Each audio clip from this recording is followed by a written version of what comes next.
Hey all, here are OS Reviews. Today we're taking a closer look at the Tribit QuietPlus 7.2. These are a pair of budget active noise cancelling wireless headphones that use Bluetooth 5.0 and sell for under $70. It's a more conventional over-ear style pair of headphones that can fold down to be a little smaller, but it's not ultra portable compared to say TWS, which is more in fashion these days. But nonetheless, this can be a bit more effective just by nature of the design, really covering over your ears. These have large 40mm drivers, and inside here we have a hard shell carrying case, which is a nice extra protecting the headphones themselves. And other accessories include a quick user manual, an auxiliary cable if you want to connect it using 3.5mm as a wired pair of headphones instead of Bluetooth, and there's also a standard USB Type-C charging cable. These can cancel out up to 30 decibels of noise using the hybrid ANC. So that's not going to be industry leading, but overall it's still good enough and definitely makes a difference when you turn it on. They do have a built-in Qualcomm chipset, so it supports aptX in addition to AAC and SBC audio codecs. They will last up to 30 hours on a single charge, which is actually very good in terms of the battery endurance. It can charge up in under 2 hours using that Type-C port. Now, however, when you have the active noise cancellation turned on, that battery life will drop to closer to 20 hours or so, which is still pretty good. But that 30 hours is if you're listening to just regular music without ANC in the Bluetooth mode. So here's what the 72s look like when folded down, and immediately they have a pretty, I think, attractive design, although it's nothing too fancy or spectacular.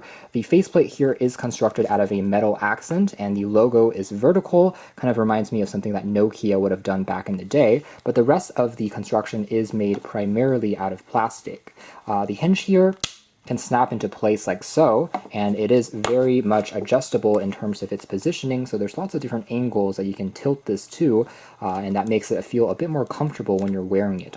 Along the spine is where you'll find access to some of the controls for things like playing and pausing the music. There's also access to power on key, so you can hold on this for a few seconds to pair it for the first time. Afterwards, you can also skip tracks, and it works well enough. Bottom here features the Type-C port as well as the standard auxiliary port if you want to use them as wired headphones, and then there's a dedicated ANC switch on the other side. What's really neat here is you can turn on ANC irregardless of the Bluetooth being on or not, which means you can have ANC on even if you're using them as wired headphones or even if you're not listening to any music. It's pretty neat to have this separated, and it's a feature that more manufacturers should make standard. There's a series of microphones on all the sides that can pick up your ambient noise, produces that reverse sound wave to create that ANC effect and block out engine sounds and even people's chatters, fan noises, things like that.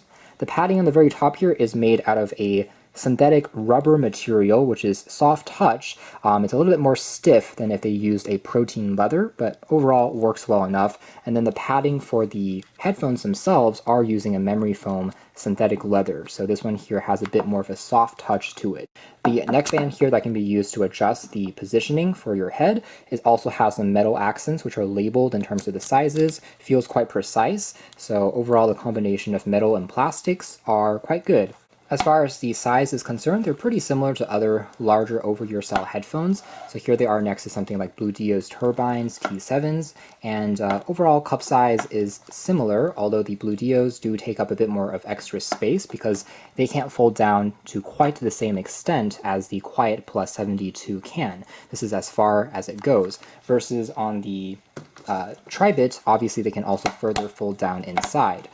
So this is a more convenient design, I'd say, despite being still pretty large in terms of the cup size.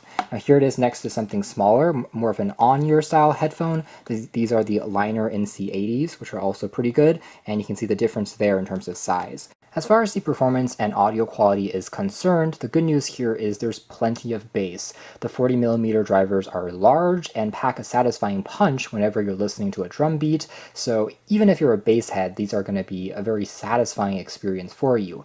However, that's only true if you turn the ANC mode on. The difference when you have it on versus off is pretty noticeable. It kind of boosts the entire volume and more specifically boosts the bass. When you have ANC turned off, it's a lot more subdued, and to be completely honest, I didn't find the bass to be nearly as impressive. In fact, it was a little bit more flat and neutral sounding, which is Fine for certain genres of music like acoustic and if you want a more natural sound, but if you do want something that's more dynamic, more punchy and hefty to take advantage of these large 40mm drivers, you have to turn that function on. The mids are also very good in terms of sounding clean and smooth. The trebles also pack a surprising amount of detail and clarity without sounding too sharp or shrill. Overall, it delivers a very satisfying experience across genres of music like pop, rock, EDM, and they work really nicely even as you're listening to music for extended periods of time. The active noise cancellation is definitely effective. Again, even though it's not industry leading, you can hear a difference when you switch it on. Your own voice becomes more muted, fan noises from your computer, from engines, from planes become also silenced, compared to other brands like MPOW, Tautronics, which are competitors to Tribit. I think the 72s are right in line with other budget ANC headphones that sell for under $100. That's more or less it as far as our hands-on review of the Tribit QuietPlus 72. Overall, I think these are a solid pair of active noise canceling headphones for a relatively low cost price. They're comfortable, they have a pretty nice overall look that's more expensive than you'd think compared to the asking price, and the Bluetooth 5.0, Qualcomm aptX support, as well as USB Type-C quick charging are all really nice features for this price point. So if interested, you can check out more details in the links down below. Kind of proves you don't have to spend an arm or a leg to get a decent pair of ANC headphones anymore. That's been the Tribit QuietPlus 72. Thanks for watching here at OS Reviews.